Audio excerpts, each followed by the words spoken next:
ভাগ্নে তোরা তাহলে বস, আমি তোর মায়ের জন্য কটা নাড়ু দিয়ে পাঠাবো, সেটা নিয়ে আসি। ঠিক আছে মামা, তাহলে তাড়াতাড়ি নিয়ে এসো, আমরা বসছি দুজনাতে।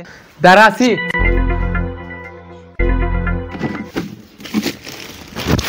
এ ভাই শোন, মামারা খুব গরিব মানুষ, আমরা যখন বাড়ি যাব তখন যদি মামা তোকে পয়সা দিতে আসে তা বলবি লোবো না, ঠিক আছে?